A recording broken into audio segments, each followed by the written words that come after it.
Welcome back to Weekly with Wick. With Halloween and the holidays just around the corner, we thought we would talk about social gatherings. Recognizing that family celebrations and social gatherings are part of our culture, and quite frankly, they're very deep-rooted in our DNA. And so we want to minimize the impact of COVID-19 transmission while still gathering. And we call this Gather Smart. So Dr. Wick, let's face it, people are still gathering. We're gathering because that's, like I just mentioned, it's in our DNA. Can you help walk us through some of your top 3 recommendations for us to gather smart?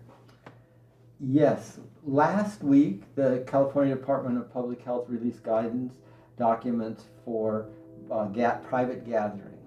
And so I think that the first thing we need to talk about is the attendance. How many people can be in a private gathering? The way that it's listed is no more than 3 households. You want to keep the household stable, interacting with the same number of people over time. By doing so, we decrease the risk of transmission because it's the same people. We've also said that when you gather like this, the host should actually record the names of the people that are present. That's very important should somebody become sick. Sometimes people forgot who was there. Then we can quickly trace things down and deal with it as we need to. The second thing is we suggest that people gather outdoors if possible, weather permitting, because it's significantly safer if you gather outdoors than indoors. If you gather indoors, then really you need to make sure that you're doing the spacing, 6 feet of spacing. That doesn't apply to direct family members. They can still be together, but the others in the group, the other families that are attending. And then what you don't want is you don't want mixing between the groups of people in the gathering. And for instance, if you gather in a park, you're having your party in a park, whatever, somebody else is having their own gathering, you don't want to be mixing with them. That's where we create problems. The next thing is don't attend a gathering if you're feeling sick or if you're in a high-risk group. And those are just simple things that people should do.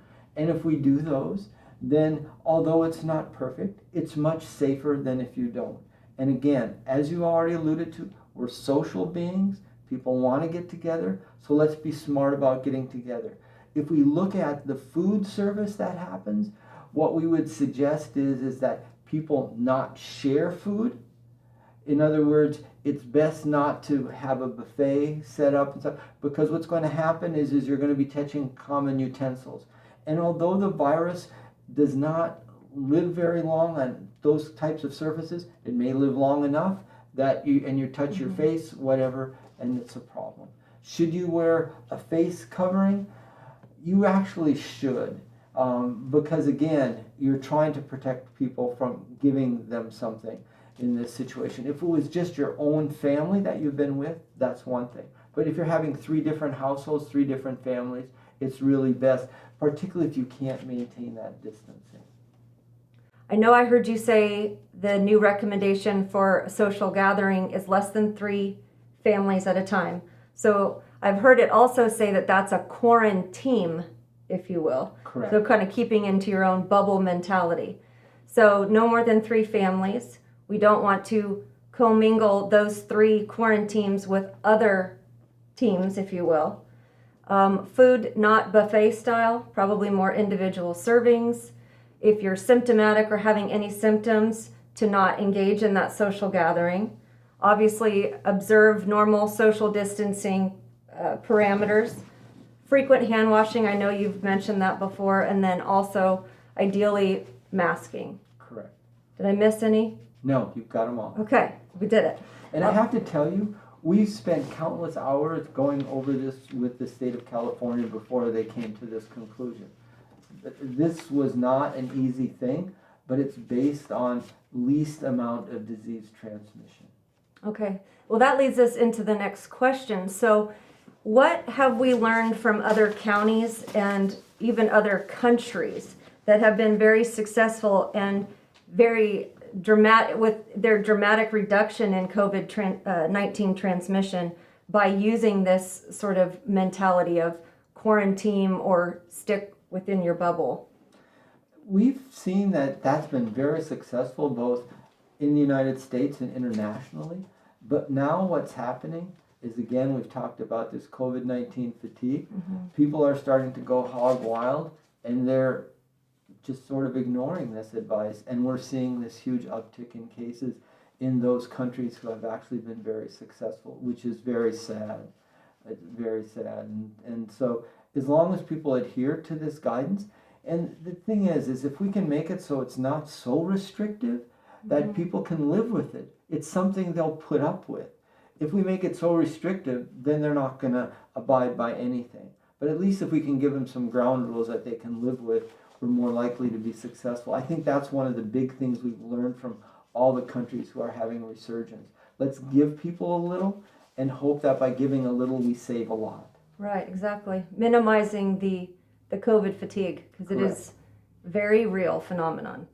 The last question we have from our community is, with Halloween just around the corner and then quickly followed by Thanksgiving and Christmas, I would say ask you if politics, emotions, and all things are sort of taken out of consideration, what is the one thing that you would ask our community to do?